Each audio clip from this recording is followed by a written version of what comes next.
سلام، امیدوارم حالتون خوب باشه. ممنون که در این ویدیو هم همراه ما هستین برای پیشبرد آموزش ایلاستریتور. امروز بحثمون در مورد خطوط راهنماست.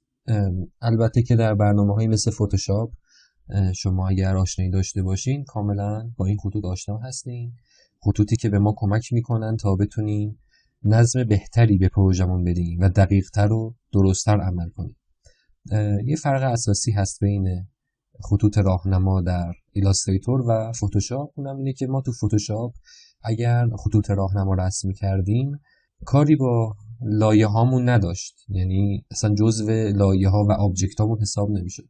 برخلاف ایلاستریتور که به عنوان یک ساب لیر اصلا میتونه اضافه بشه و میتونیم ما چندین و چند لایه با خطوط راهنمای مختلف داشته باشیم و بر حسب نیازمون هر کدوم رو بخوایم به نمایش بذاریم یا غیر فعال کنیم. اول از همه برای اینکه خطکش های پروژه به نمایش در بیاد میتونید از قسمت ویو رولرز رو انتخاب کنید و شو رولرز رو بزنید یا از رو کیبورد کنترل آر رو بزنید. بسیار خوب، خطکش ها از بالا و از سمت چپ پدیدار شدن. اگر رایت کلیک کنید میتونید واحدش رو تغییر بدید و اون چیزی که دوست دارید رو بذارید و به کارتون بیاد. برای رسم خطوط راهنما کافیه بکشید از روی خطکش و در اون ناحیه‌ای که فکر می‌کنید مناسب هست رها کنید. پس چرا این خطی که ما کشیدیم اینجا دیده نمیشه؟ چون هایده و ما باید روشنش کنیم. در حالی که هیچ آبجکتی انتخاب نشده میتونید تو پنل پراپرتیز از قسمت گایدز روی شو گایدز کلیک کنید تا این خطی که کشیدیم به نمایش در بیاد.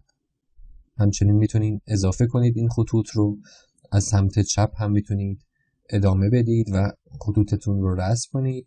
اگر مثلا عمودی دارید چیزی رو خط جدیدی رو میذارید یهو پشیمون شدید و بخواید برعکس افقیش کنید، فقط کافیه از روی کیبورد دکمه آلت رو نگه دارید تا برعکس بشه و از حالت عمودی به افقی در بیاد یا بالعکس. نکته بعدی این که میتونید چند تا از این خطوط راهنما رو انتخاب کنید و مثلا با زدن دکمه دیلیت پاکشون کنید و اگر میخواین این خطوط راهنما قفل باشن و نتونین تغییر توش ایجاد کنین، حتی نتونین جابجاشون کنین، باید باز بیاین توی پنل پراپرتیز در حالی که چیزی رو انتخاب نکردی اینجا لاک کنین. این گزینه آخر هم که مربوط به نمایش دادن یا عدم نمایش اسمارت گایدز. اسمارت گایدز کدوماست تو ایلاستریتور؟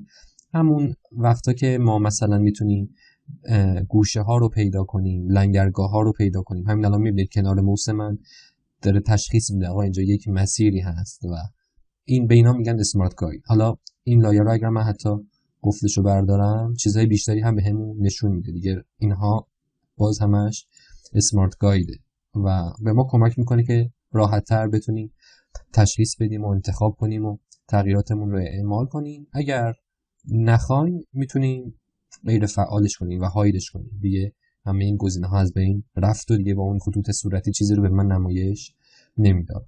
همه این تنظیماتی که اینجا هست رو هم باز از تو تب ویو تو قسمت گاید میتونید پیدا کنید. این هم از این موضوع. بریم در مورد آخر. الان همه خطوط راهنمایی که من رسم کردم گفتم به عنوان یک ساب لیر اومده اینجا. اصلا من میتونم اسم اینو عوض کنم و بذارم خطوط راهنمای 1 و حتی میتونم هایدش کنم. از اینجا میتونم هایدش کنم. در عوض میتونم حتی یک لایه جدید شروع کنم و اینجا اصلا به ترتیب دیگه ای من خطوطم رو رسم کنم. همونطور که گفتم این خطوطی که جدید من رسم کردم الان ساب لیر این یکیه. من اگر دیگه به این نیاز نداشتم اینو میتونم هاید کنم، بگم همون قبلی ها به نمایش در بیاد و کارم رو جلو ببرم. یه موضوع دیگه فقط میمونه، اون هم مربوط میشه به این خطکش ها. اگر رایت کلیک کنید اینجا یک گزینه‌ای هست که زده Change to Artboard Rulers و اون یکی گزینه یعنی اون چیزی که الان در داخلش بودیم حالت گلوبال بود که با زدن اون دکمه میتونید تبدیل کنید به Artboard Rulers. فرقش چیه؟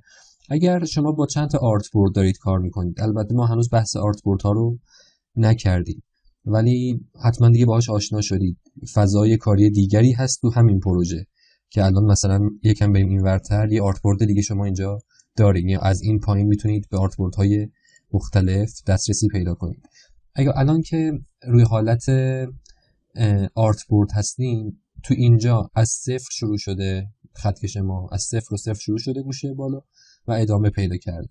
وقتی من میرم تو آرت بورد 2 که اونورتره، باز اینجا از صفر شروع شده. اما اگر گلوبال باشه میبینید به لحاظ عمودی بعد اینجا کماکان صفره، چون فقط در محور افقی من حرکت کردم.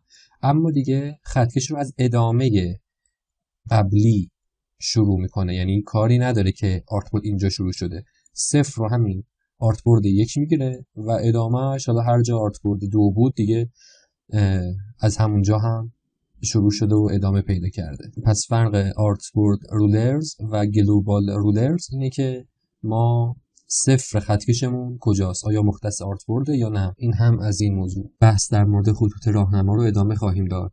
در ویدیو بعدی هم میخوایم ببینیم چطور میتونیم یک شکل رو تبدیل کنیم به خطوط راهنما. حتما در ویدیوهای بعدی هم همراه ما باشین و در کانال ما عضو بشید تا بتونید به همه ویدیوهای آموزشیمون دسترسی پیدا بکنید. وقتتون بخیر. خدا نگهدار.